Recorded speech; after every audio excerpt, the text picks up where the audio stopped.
Hello, welcome everybody, welcome into this new video. Today we're gonna speak mainly about technique, and especially in one of my previous video from 1 or 2 weeks ago I was talking about the technique concept to go as fast as possible with saving as much energy as possible. And basically these two ideas are, in my opinion, the way to simplify the technique. But in the comment I had few questions about this, so I will basically try to explain you how I teach this in training and what are the different, let's say, the little method you can follow in your training, even if you are alone, even if you don't have coach, to try to improve your technique.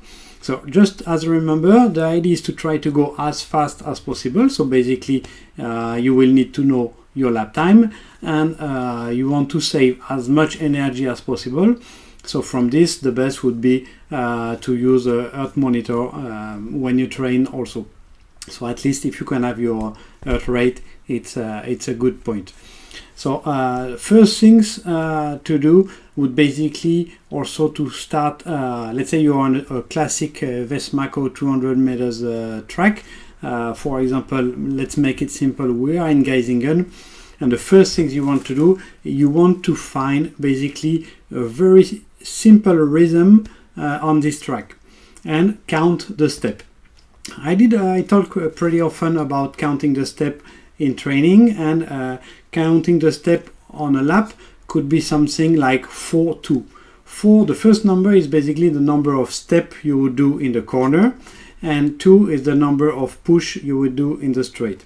So how to count your step in the corner? The easiest way, in my opinion, is try to count when the right skate in the corner is touching the ground. So every time you do a crossover and your right skate is touching the ground, you can count 1. So if you say 4 crossover in the corner, that means 4 times your right skate will touch the ground in the corner. To count the step in the straight, one way is to delete basically the transition moment. Then it's easiest to count only the left push. So instead of counting left, right, and have a crazy rhythm, to be able to be more relaxed, only count basically the left push that you are doing in the straight. So if you are a rhythm of 4-2, that means you do 4 crossover in the corner and 2 left push in the straight line. Many track, the track can have different rhythm. You can have 5-2, 5-3 for the younger category, but basically a junior A senior in Geisingen, one of the most classic rhythm you can have on the track is to have 4-2, 4 crossover in the corner, counting only the landing of the right leg, 2 push from the left leg in the straight.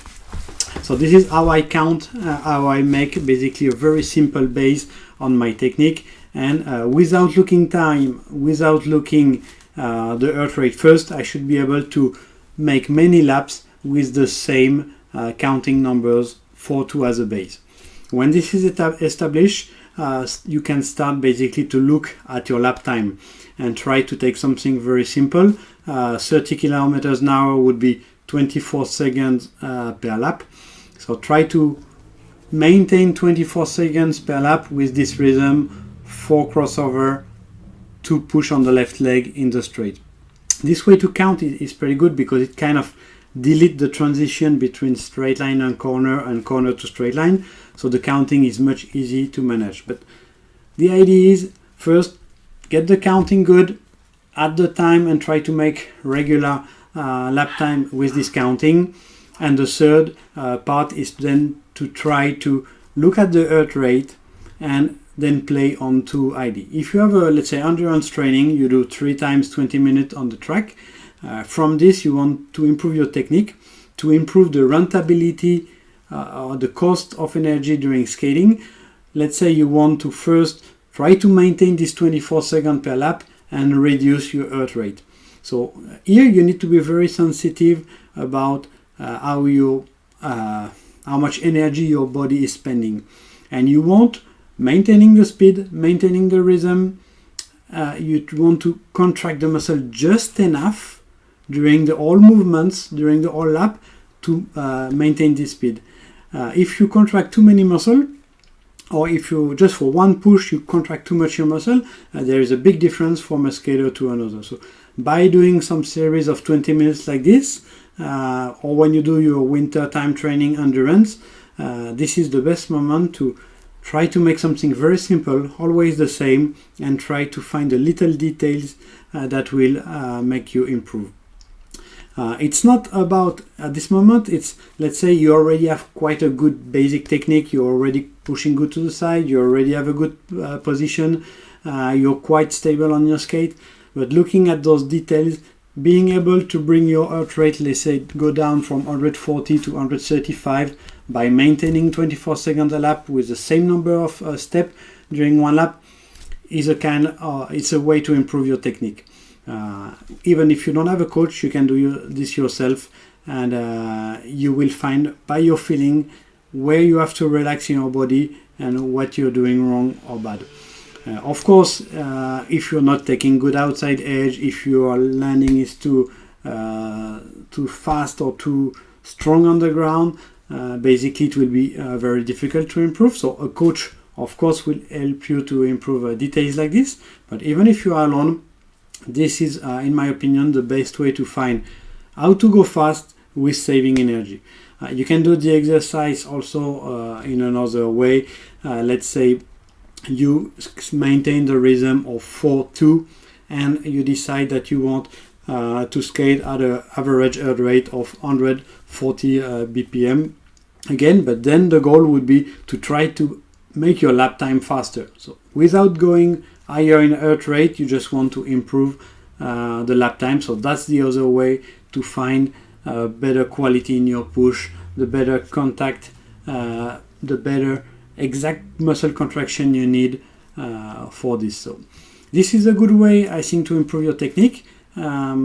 If it was related to the question from the previous video, and I think it's quite interesting to do, especially in the winter time or in the season where you have to do most of the endurance aerobie workout, because the speed is under control and you have time to think of many details of technique, being more aerodynamic, have a good nice quality push to the side, and relax as many muscles as you can to save energy into technique.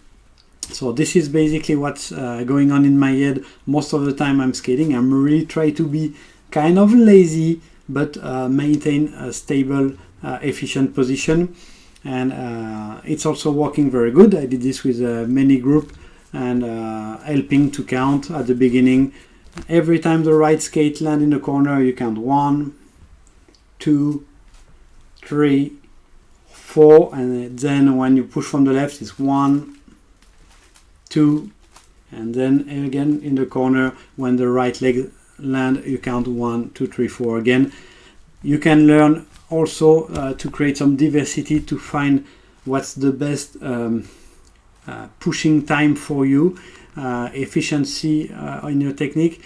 You can basically try to also keep the same heart rate, the same lap time, but change the rhythm in skating. So for example, skating 5-2 or 4-3 and maintain 24 seconds at 140 BPM is also a way to understand the pressure you need to apply on your skate. So play with those parameters, make a system that is quite controlled, where you control the parameter and change parameter one by one, or you change the rhythm, or you just change the heart rate, or you just change the lap time, and those things will give you a lot of information to improve your technique, or by yourself or with the help from a coach, or even in a group with other skaters.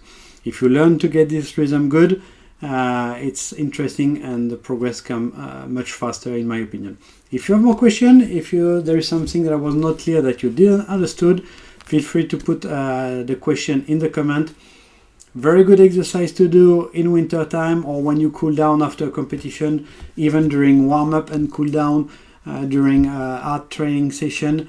It's always nice to think of this aspect, to keep in mind that you want to go fast, but you want to save energy at the same time, and this is what will build basically a good skating technique for you.